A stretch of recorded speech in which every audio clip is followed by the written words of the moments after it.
My name is Cipun Mishra. I am a final year student of KIT University. I actually have to wear this thing where it says I'm a poet because basically that's a tag that I have to carry because I really am not. I'm a person who is very talkative. I love talking. So people never heard me, they called me talkative because I talk too much. So I use this tag basically of poet because then people probably will hear my stories. So I started doing this. I started writing pieces of work. Just like Ananta Bhai here, I had a very similar kind of a childhood. My father is a ODI/MIL teacher. So he used to write pieces of work. He even published a very small book of poetries which was called Krishna, I guess. So I was very inspired from him, and I always had this inferiority complex.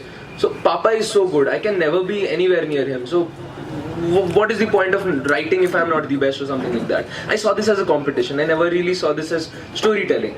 As I grew up, I realized poetry is not about a competition. It is about expressing. It is about converting talkativeness into storytelling, letting people know about your stories. See, I'm so talkative. I'm still talking. So I'll just go with my poetry.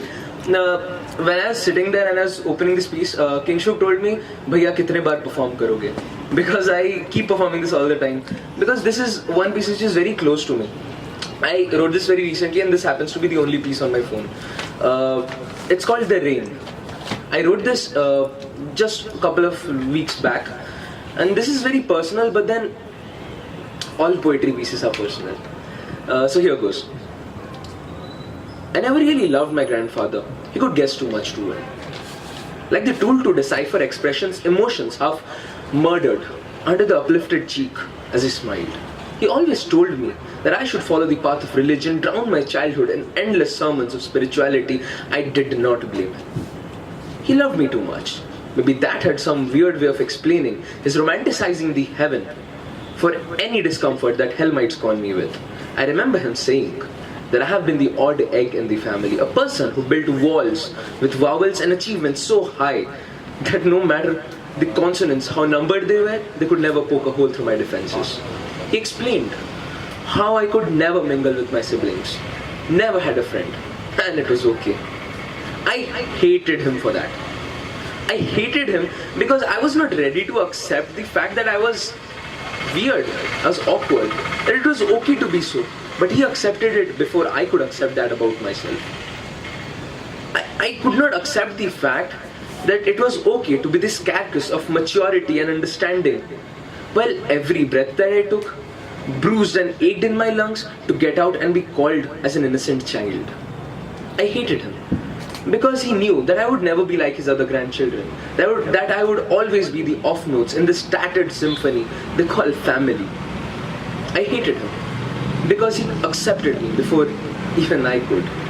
It was about 7 in the evening.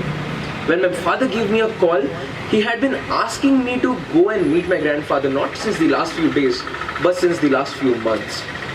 The last time we met, he asked me to patch things with my sister. I could not comprehend how does one build bridges out of thin air when the foundations have been disappearing in endless charades of longing and disappointment. He told me that family is all there is.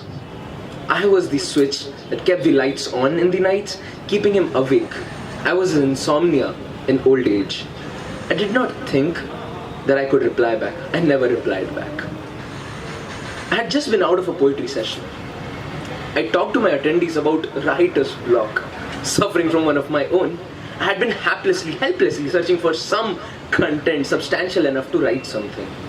My father's call at that moment was the first and last thing I expected. I drove as fast as I could, hushing and rushing and zooming through the hospital lanes to reach that half-lit hospital corridor. I could see my father there, limping. He had a paralytic attack. A massive man like him, a boxer in his days. I could barely imagine him this way. His eyes were red with grief. His aorta pumped blood faster to fill his eyes with grief and redness, but his strength was his willpower. He was the youngest in the family. He hadn't sat for a moment. He hadn't shed a tear. Not once. I could see his elder brother, a vague image of who we knew him to be. He was crying, he was crashing. His entire body was a pile of bones. My father walked up to me. He whispered, "Are you hungry, my child?" At that point, prayers long forgotten choked the soul out of me. The optic nerves, which had lain barren for decades now, made meanders of tears running through my eyes. My father's galaxies had exploded, and all he could care about was if I was hungry. I could not hug him, I could not speak, I could not weep, I could not emote, I could not blink. I hated the man for bestowing this kind of pain, this sorrow upon my father. Minutes later, my cousin, the operating doctor, walked out of the operating room. He walked through the cloaked curtains, pointing his finger at me. "He wants to meet you." I do not know. I would never want to know why this was his last wish. I walked into that room disgusted at myself. Oh, not disgusted because I hated my grandfather. I was disgusted because the explosion of galaxies for my family would be just another ode to my grandfather, to the man I hated. I almost shivered from laughter as I watched him wear a blue hospital robe, a sky blue color, his favorite color. I could not walk up to him. It was like magnetic repulsion. Every step I took threw me 3 steps backward. The life force was sucked out of him. His face was pale. It was gigantic. It was huge. But it was pitifully small in front of my guilt and remorse. I moved closer, and before I could utter a word, he speaks. "Remember, child, how you used to draw the sidewalks with chalks? How you used to think that God used to talk to you? How one night you asked him if it is him crying when it rains? Remember how you thought that he never replied back? Remember how you never talked to him again, never drew on sidewalks with chalks because you thought that he didn't care, he was God? Remember how you stopped praying?" I was not sobbing. My intestines were clutching my abdomen with dynamite and blowing them to kingdom come. Maybe you were right. Maybe you were wrong. When I meet him, I'll ask him for the answer. Also, I would let you know, my dear child. My knees were a collapsing ensemble of meat. My ribs were a cage of hushed down lament, now breaking the barriers with all its force. I just could not.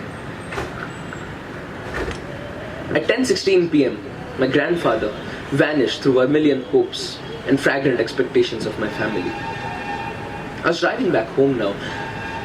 I have never been good with expressions, emotions. I have always tried to murder them under the half uplifted cheek as I smiled.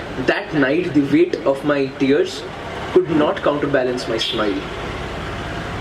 I never really loved my grandfather. I loved what he symbolized for me. He symbolized beliefs reinstated and promises kept for me. I looked up at the hollow skies and I shouted, "I do not believe in you anymore." And it rained.